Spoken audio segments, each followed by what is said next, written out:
Hey, in today's video, my personal experience of long distance relationships as a married couple. Let's get into it.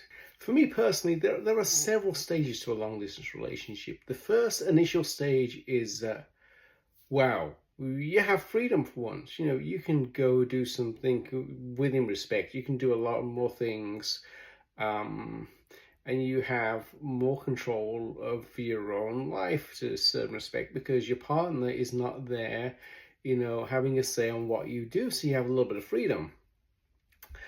That part lasts about a week, and then after that it's the oh no phase. The oh no phase hits, and you finally realize that you are alone. Your spouse is nowhere near. They are thousands of miles away. They're in a different time zone, okay? When you want someone to talk to, they're not there. It's hard. Because a natural part of human life, and at least for me, is that you come home to somebody every day, and all of a sudden, you're not coming home to somebody every day. If you want to talk about something, there's nobody there. It's not the same when you send a text message and the person reads it 3-4 hours later, no. And it sucks. Personally, the worst part above anything else whatsoever is coming home. Coming home to an empty house. Everybody else is coming home to a family, and it's natural to come home to a family and you've had a stressed out day at work and the customers have annoyed you, the bosses have annoyed you, everybody's wound you up, and you have your silent time in the car listening to music on the way home, and you get home and then it's time to decompress and relax with family. You come home in a long distance relationship, there's no family. You come home in a long distance relationship, it is completely silent when you walk in that door, and it is a blistering silence. It is a silence like you've never heard in your life before. It's like this mental silence. Because you should be coming home to somebody. You know that probably 90% of people on that road, on that freeway today, were coming home to a loving spouse and kids. And you were coming home to nothing. And it gives you this blistering silence that kind of reaches into your soul when you get home and brings you to tears. And guess what? You're going to have to repeat that every single day. Yeah, it sucks. It really sucks. I have to say that. It gets worse. Because the silent phase, where you've got into this silent, horrible life, really, where you come home and there's nobody, is followed by the memory phase for me.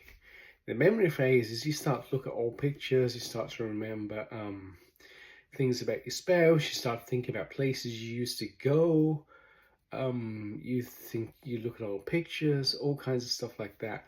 And it triggers it off. Even like going to the store can make you sad, because you think about, well, last time I was at the store, she was with me, and now she's 10,000, 6,000, 5,000 miles away or whatever. And anything triggers those memories, and it sucks. You don't want to walk around crying in public. You don't want to have a memory at work and start crying at work. You go through this PTSD phase is the best way to describe it, where anything sets you off. Anything sets you off. Memory of your first date, a picture from your wedding album that you have on your desk. A number of things can set you off, and you just so intensely miss the person at that point, and you can't do nothing about it. You can't do nothing about it at all, because you're stuck here and they're stuck there, and it plain and simply sucks. The thing that I have found is good, and I know I've said a lot of negative things there. The thing that I have found is good is that you can actually focus on yourself a lot more. But you have to focus on yourself a lot more, because In large circumstances, if you don't have a big network of friends with you, it is just you. Nobody's coming to rescue you. Nobody's coming to help you. So in a situation like that, you have to take care of your health. You have to focus on yourself. You have to focus on being mentally sharp, on being physically sharp. You have to focus on you. I'm not being selfish when I say that, because nobody is going to rescue you. Say if you have a problem right now and your spouse is maybe 20 hours away. Good guess, okay? If they have the money right away, it takes them a few hours to get a flight, and 12, 14-hour flights, maybe they're 20 hours away. You're 20 hours from someone rescuing you from whatever situation you're in. You have to look after yourself. You have to be mentally strong, and you have to be physically strong. You can't, catch the flu and have other people look after you.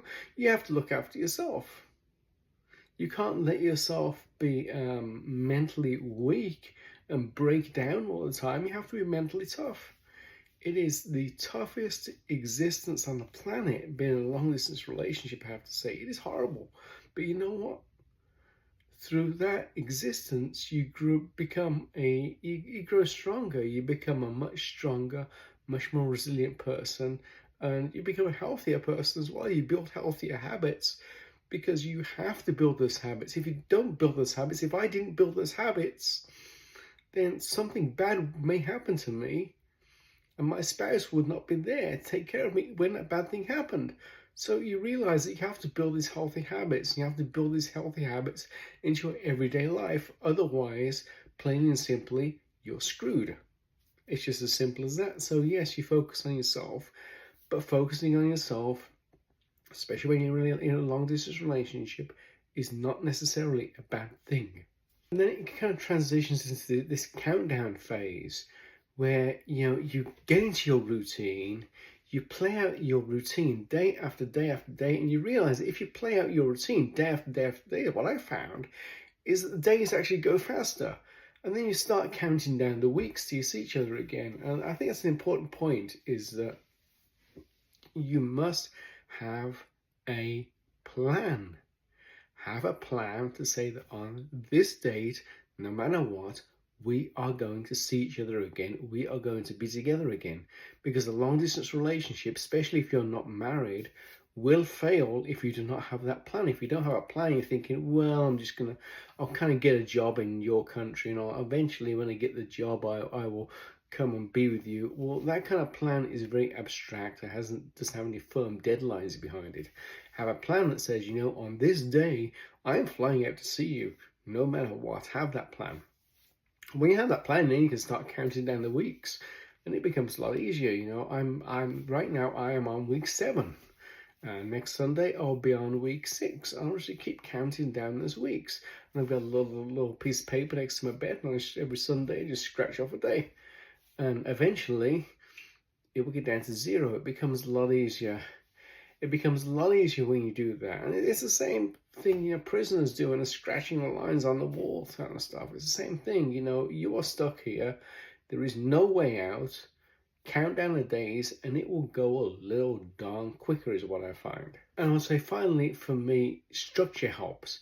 You have to build structure into your life. You have to stay on schedule, do things at a certain time, have that kind of structure and that kind of programming and that kind of regiment into your life.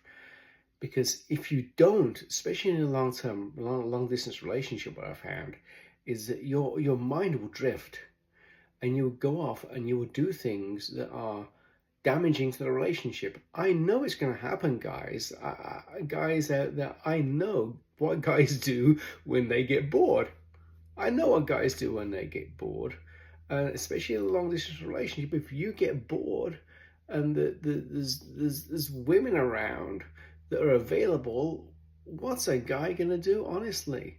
So if you don't want that to happen, if you don't want to cheat on your spouse, or you don't want to cheat on your girlfriend, keep this programming going, keep this schedule going, keep yourself busy, keep your mind active with worthwhile things that foster and grow the relationship and foster and grow you. So if you're not focusing on the relationship, if you're not on a call with your wife or your girlfriend, do something useful, like read a book, research something, go to the gym, work out, go for a walk, go for a hike, do something that keeps your mind and your body active, because we all know this, especially guys, boredom causes trouble. A lot of problems come from simple boredom. What can fix boredom? Your calendar can fix boredom. If you schedule your day from top to bottom, full of things to do, that grow you and grow the relationship, you ain't going to get bored. You're going to get a lot done. And the negative things that happen when you get bored aren't going to happen. Does it suck? Yeah. The best way to describe it is it's like being sent to Mars, been in a long distance relationship. You think it's going to be fun. You think it's going to be fun, it's going to be good, until you actually get there. When you get there and you realize there is no intelligent life in the place you're at. Oh, and by the way, you're not going to be home for 12 months, maybe 6 months, maybe 3 months. You're not going to be home for a long time either way. Yeah, that sucks. You know, if I was to write a book on long distance relationships, I would call it Welcome to Mars. Because guess what? When you're in a long distance relationship, you're going there. You're going to the red planet. You are stuck there and you ain't coming back for a while. And like I said, you have to keep yourself busy. You have to keep yourself active. You have to keep your mind and your body active, because otherwise that place is going to kill you. Hope you enjoyed the video. Click down there, like, share and subscribe.